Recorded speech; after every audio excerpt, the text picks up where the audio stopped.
दोस्तों, हम आज पवन जी डावर के घर पे आए हैं, जो ये इंदौर में 10 साल विगत वर्षों से यहीं रह रहे हैं। तो जो भी विद्यार्थी इंदौर आने की कोशिश कर रहे हैं या आना चाहते हैं, उन विद्यार्थियों के लिए क्या क्या सावधानियां बरतनी चाहिए पढ़ने में या फिर रहने में, तो आज इनसे पूछते हैं। क्योंकि ये मैटर इसलिए भी ज़्यादा ज़रूरी है और ये वीडियो हम इसलिए लेके आए हैं क्योंकि बहुत सारे बच्चे पहली बार इंदौर आते हैं और जब पहली बार वो इंदौर आते हैं तो वो इंदौर के माहौल में ढल नहीं पाते हैं और बहुत सारे बच्चे किसी न किसी कारणवश से वापस घर चले जाते हैं और वो अपना जो सपना संजोए और माँ बाप भी जो सपना देखते हैं उस सपने को लेके जो बच्चे यहाँ पे आते हैं और वो अपना सपना पूरा नहीं कर पाते हैं। तो आज ये जो वीडियो है इसी को लेकर है। तो मेरे साथ में है हमारे राजेश जी के कुछ क्वेश्चंस है और मेरे कुछ आंसर होंगे और हो सकता है कि मेरे भी कुछ क्वेश्चंस हो, उनको राजेश जी जवाब देंगे क्योंकि इंदौर में रहना बहुत सारे बच्चों के लिए कठिन होता है क्योंकि एक तो फाइनेंशियल स्थिति भी सही नहीं रहती बहुत सारे बच्चों की और यहाँ पे जो खर्चा लगता है वो भी ज़्यादा लगता है और दूसरी चीज़ें यहाँ का माहौल भी अलग होता है। तो इसी के बारे में आज राजेश जी और हम लोग डिस्कस करेंगे। तो ठीक है राजेश जी, आप पूछिए आपके प्रश्न।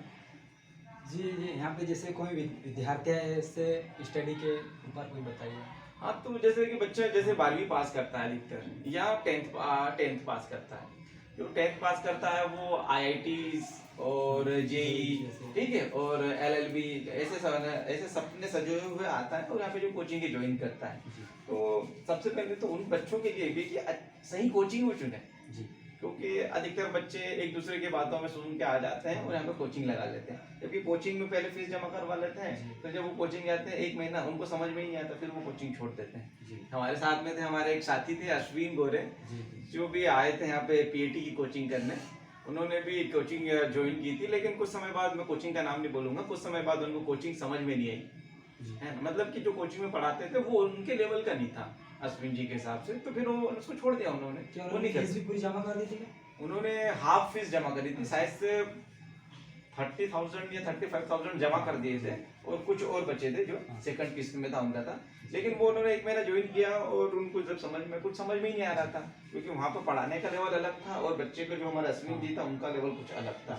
हम ऐसा नहीं कह रहे थे कि उनका वो पढ़ने में कमजोर थे, पढ़ने में भी अच्छे थे वो, क्योंकि साथ में हमने क्रिकेट खेला है तो हम उनको स्पेशली जानता हूँ। पर वो उसको जो नहीं कर पाए, कंटिन्यू नहीं कर पाए। कंटिन्यू क्यों नहीं कर पाए? इसीलिए कि उनको समझ में नहीं आता था। अगर उनको समझ में आता तो उसको कंटिन्यू ज्वाइन करते, ठीक है। उन्होंने उसको बीच में छोड़ दिया और अब वो MPSI की तैयारी कर रहे हैं जी।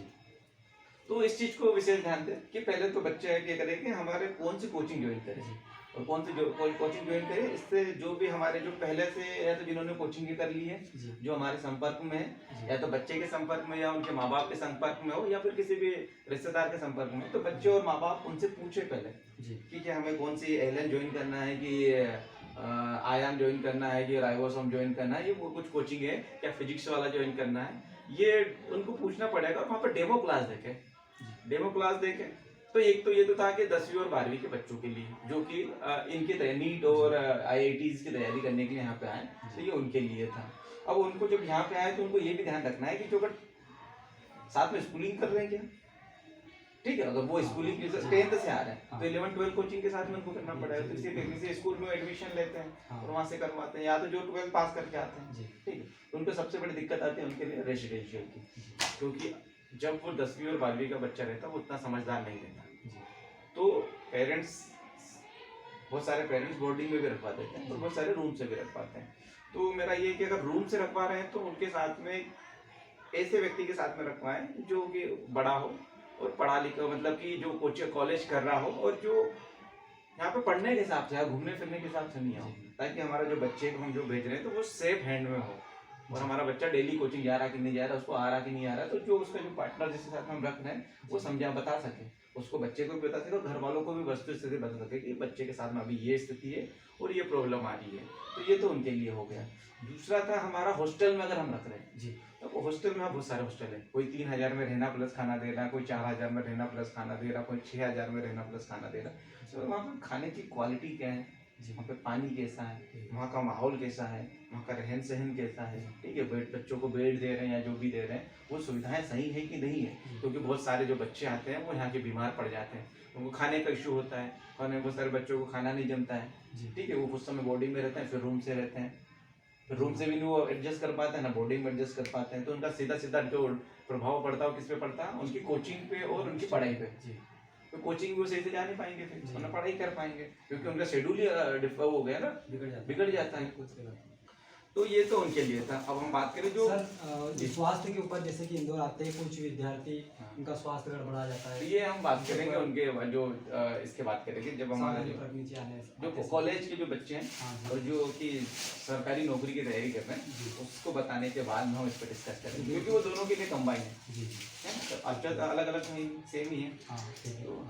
तो आगे पूछिए आप, कॉलेज वाले बच्चों के बारे में पूछ जी, लेते हैं। जैसे कि जिसका ग्रेजुएशन हो चुका है हम्म। उस बच्चे के लिए आप क्या सजेशन देना चाहिए? हाँ, जिनका ग्रेजुएशन हो चुका है और जो ग्रेजुएशन कर रहे हैं हाँ और जिनका प्लान है सरकारी नौकरी का, जी। तो हम बात कर उन बच्चों के बारे में बात करते हैं। तो जो ग्रेजुएशन में चल रहा है और कुछ कोचिंग लगा लेते हैं जी। या सेल्फ स्टडी कर रहे हैं। हाँ अगर सेल्फ स्टडी कर रहे हैं तो हमें पता होना चाहिए कि कौन सी बुक को हम प्रिपेयर कर रहे हैं, जी। कौन सी बुक से पढ़ें। तो बहुत सारे बच्चों को पता ही नहीं रहता कि कौन से बुक से पढ़ना और कौन से नहीं पढ़ना है। वो तो देख लिया कि जैसे आपने राजेश जी ने अगर कोई की लूसेंट की बुक ली जी। तो मैं भी बोलूँगा हाँ राजेश लूसेंट से पढ़ रहा तो मैं भी लूसेंट से पढ़ूँ, तो ऐसा देखो। तो ये चीज़ें नहीं होनी चाहिए, जी हाँ। ठीक है। सबसे पहले अगर आप कोई सी भी एग्जाम की तैयारी कर रहे हैं, ठीक है, तो सबसे पहले आपको पता होना चाहिए कि एग्जाम का सिलेबस क्या है। हाँ सिलेबस होने के बाद एग्जाम का पैटर्न क्या है, हाँ कहाँ से कितने नंबर के क्वेश्चन पूछे जा सकते हैं जी। और ये कैसा आइडिया मिलेगा हमें पिछले 5 सालों के क्वेश्चन पेपर उठा के। बिल्कुल। इन चीज़ों का विशेष ध्यान रखें, जी। ठीक है। और बच्चे जो आ रहे हैं, ये तो इंदौर में जो पढ़ रहे हैं ग्रेजुएशन और पास आउट है उनके बच्चे, जो बाहर से आ रहे हैं उनका सबसे बड़ा रहता है कि वो वहाँ से आते हैं और किराए का रूम लेते हैं और फिर वो स्टडी करते हैं जी। या जो भी कोचिंग लगाते हैं जो भी। तो जो बच्चे बाहर से आ रहे हैं तो सबसे पहले उनको एक अच्छे इलाका में किराए का मकान देखना चाहिए जो रिजनेबल हो उनके हिसाब से।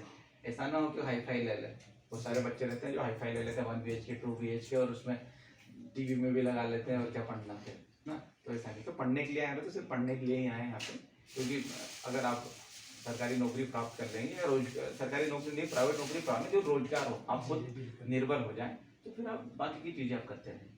तो जो बच्चे बाहर से आ रहे हैं तो उनके लिए यही कि रूम देखिए और रूम ऐसी जगह देखें कि रूम अच्छा हो, जी बिल्कुल। जहाँ पे पढ़ाई का माहौल हो, साथ में दूसरी सुविधाएं भी जैसे वॉशरूम अच्छा हो आपका, ठीक है, फिर बिजली की समस्या ना हो, जी। आने जाने में रास्ता सही हो, क्योंकि रास्ते भी बहुत मायने रखते हैं। तो ये चीज़ें होनी चाहिए। दूसरा ये है कि पानी हाँ और भोजन। आपको सरवाइव करना है तो ये 2 चीज़ें बहुत जरूरी है। अगर ये 2 चीज़ें नहीं है तो आप सरवाइव नहीं कर पाएंगे, जी। ठीक है। तो पानी का है कि पानी को विशेष ध्यान रखें। पानी को अगर ऐसा लगता है कि या तो पानी को आप गर्म कर लें, जी। गर्म कर लें, फिर उसको ठंडा होने दें, उसके बाद आप आपके उसमें मटके में डाल लें जिसमें भी आप बर्तन में, उसके बाद उसको यूज़ करें। अगर पानी आपको लगता है खराब है, पानी अगर ये लगता है कि हाँ ठीक अच्छा पानी आ रहा है, फिल्टर आ रहा है, तो कोई दिक्कत नहीं है। जरूरी नहीं कि फिल्टर पानी हम पिए, नॉर्मल पानी पी सकते हैं। लेकिन देखते हैं कि जैसे कि कोई जो बड़वानी का कोई बच्चा है और इंदौर आया, बड़वानी के पानी की जो कंटामिनेट मतलब जो भी उसकी जो उसके अंदर जो तत्व रहते हैं वो अलग होंगे, मतलब ज़्यादा डिफरेंस नहीं होगा, कुछ डिफरेंस होगा और यहाँ पे थोड़ा बहुत डिफरेंस होगा। तो हमारी जो बॉडी है हमारे बड़वानी के पानी के हिसाब से और वहाँ के माहौल के हिसाब से, हाँ और जब हम जैसे दूसरी जगह पे आते हैं तो इस हिसाब से ढलने में हमें समय लगता है। जी बिल्कुल। तो बच्चे आते हैं तो जैसे खाना नहीं जमना है ना, और पानी नहीं जमना, जिसके कारण वो बीमार पड़ जाते हैं।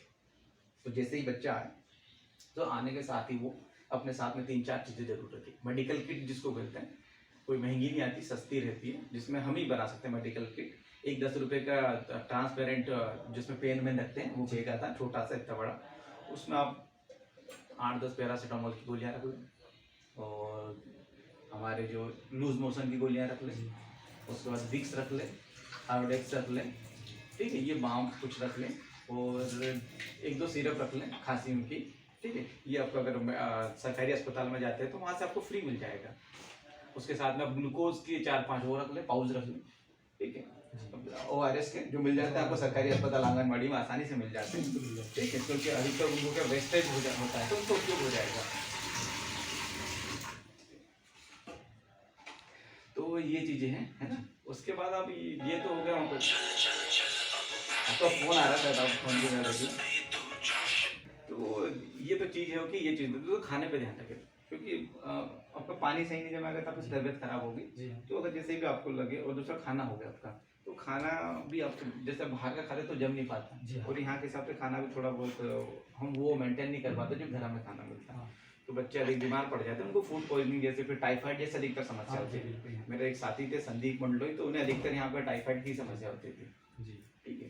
तो इस समस्या, अगर इससे बचने के लिए क्या है कि आप जैसे ही आपकी तबीयत खराब हो, आप पैरासीटामोल की गोली ले लें, ठीक है, आधी ले लें, ताकि जो बीमारी आपको होने वाली है।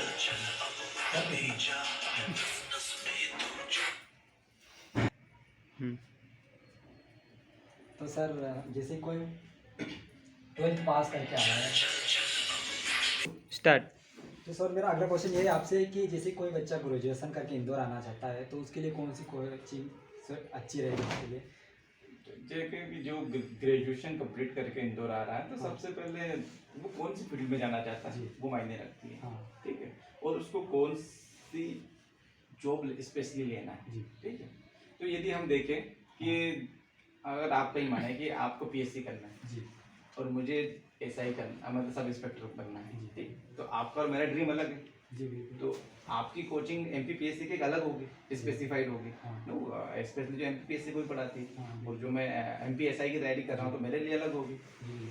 और जो कोचिंग दोनों पढ़ा रही है, तो आप थोड़ा ऐसी कोचिंगों को देखें कि ऐसी कोचिंग हमारे लिए सही है कि नहीं है, क्योंकि वो मिक्स पढ़ा रही है ना, उसमें बात स्पेशलाइज्ड नहीं होंगे व्यक्ति कि स्पेशली MPPSC को ही पढ़ा है, वो तो कंबाइन पढ़ा रही है।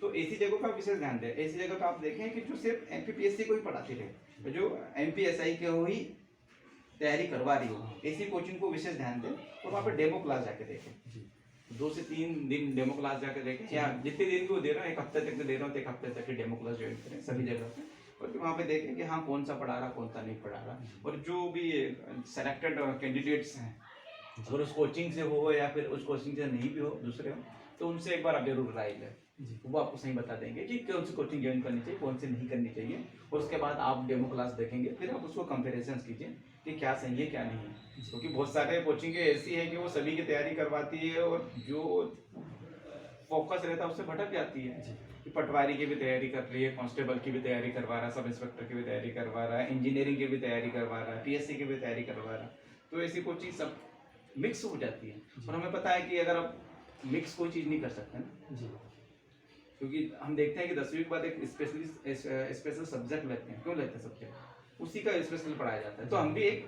स्पेशल, जैसे आपको DSP बनना है तो आप MPPSC से ही बनेंगे, तो आप ऐसी कोचिंग देखिए जो MPPSC की विशेष तैयारी करवाती हो, और जो सिलेक्शन अच्छी देती हो, क्योंकि उनको पता होगा कि MPPSC में किस लेवल के क्वेश्चन पूछे जाते हैं।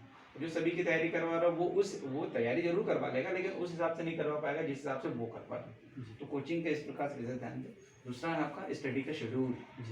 स्टडी का शेड्यूल यही है कि मेरा तो यही मानना है कि आप जैसे 8 बजे से रात के 11 बजे तक पढ़ें, और क्योंकि सवेरे अब 4 बजे उठ जाइए, और 4 बजे से 6, 7, 8, 6 बजे तक पढ़ें। उसके बाद आप जो आपके डेली एक्टिविटीज़ है उसको करें, और फिर आप शेड्यूल बनाएं। पर ये शेड्यूल तो विशेष रूप से रखें कि 8 से 11 और सवेरे 4 से 6 का, ये 2 मैं अपने तरफ से सजेशन दूंगा, इस हिसाब से आप तैयारी करें। दूसरा फिर आपको जैसा कन्वीनियंस लगे, क्योंकि आपका खाना बनाने का क्या शेड्यूल है, आप अगर रूम से रह रहे हो तो खाना खाने का क्या शेड्यूल है, ठीक है, तो इस हिसाब से फिर आपका स्टडी टाइम बनाएं। और जिन लोगों को लगे कि आजकल क्या है कि रूम से रहते हैं बहुत सारे बच्चे, ठीक है, और रूम की प्राइस इंदौर में ज़्यादा है, जी बिल्कुल, तो साथ में रह के बहुत सारे बच्चे ऐसे होते हैं कि साथ में रह के उनको पढ़ना पसंद नहीं होता।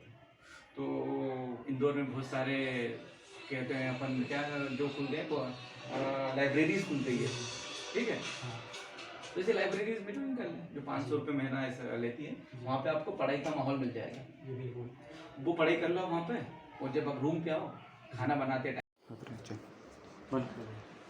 स्टार्ट।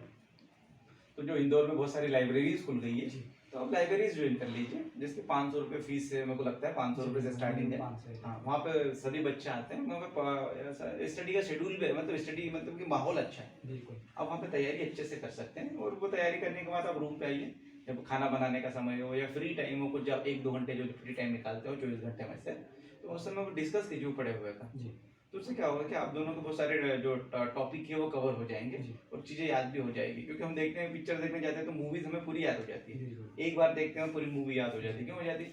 क्योंकि हम उसको देखते भी और सुनते भी हैं, है ना। तो और यहाँ पे सिर्फ हम पढ़ते हैं, तो आप जैसे उसको सुनेंगे भी, देख तो लिया, पढ़ लिया, लेकिन सुना नहीं। जब आप डिस्कस करोगे तो सुन भी लोगे उसको, तो क्या चीज़ क्या आसानी से याद हो जाएगी और आपको हमेशा काम आएगी, उसको रिवाइज करने में ज़्यादा टाइम नहीं लगेगा। ठीक है, तो ये तो हो गया आपका कोचिंग का हो गया। और जैसे अगर रूम का तैयारी ना कर सके तो आप उसको क्या करें, लाइब्रेरी ज्वाइन कर ले, लाइब्रेरी में तैयारी करें। ये हो गया। दूसरा बुक्स का हो गया, तो बुक्स आप स्टैंडर्ड बुक्स लें। आजकल हर किसी के पास एंड्रॉइड मोबाइल है जी बिल्कुल और नेट पे रहता ही बहुत ही सस्ता हो चुका है, तो वहाँ पे गूगल से सर्च कर सकते हैं और किसी कोचिंग के स्पेसिफाइड वीडियोस देख सकते हैं, या किसी अच्छे से जो सफल व्यक्ति है MBBS या UPSC, तो उनसे आप कुछ बुकों का रेफरेंस ले सकते हैं। उन बुकों को आप खरीद करके उनके हिसाब से और उन बुकों को आप पढ़ें, जी तो जिससे आपके अधिकतर जो है टॉपिक कवर हो जाएंगे और एग्जाम में आप अच्छा स्कोरिंग करेंगे और सिलेक्शन आपका ज़्यादा होगा। तो ये तो था हमारा कि इंदौर में बच्चे आए कैसे, और ये था। तो आई होप, हमें लगता है कि बहुत सारे जो नवीन बच्चे हैं जो 10वीं 12वीं और जो कॉलेज ग्रेजुएशन कर रहे हैं और जो ग्रेजुएशन कंप्लीट करके इंदौर आ रहे हैं या इंदौर में रह रहे हैं, उन लोगों के लिए विशेष करके ये वीडियो था। अगर आप लोगों को हमारा ये वीडियो पसंद आया हो तो इसको लाइक और शेयर और सब्सक्राइब करना ना भूलें। और हमारे साथ राजेश जी मंडलोई थे, तो राजेश जी आपका खास विशेष धन्यवाद कि सर, आपने आपका भी जो आपने इंदौर आ रहे हो बच्चों को सजेस्ट दिया है, उनके लिए मैं धन्यवाद बोलता हूँ। जी जी जी जी थैंक यू। तो एक आप लोगों से जाते जाते कुछ शब्द कहना चाहूँगा कि हमारे ये YouTube चैनल है, इसको आप ज़्यादा से ज़्यादा सब्सक्राइब इसलिए भी करें और लाइक करें ताकि हम ऐसे वीडियो और बनाते रहें। और जो ऐसे बच्चे हैं जो अपने क्या बोलते हैं फ्यूचर बनाने के लिए इंदौर आते हैं, तो उनके लिए और भी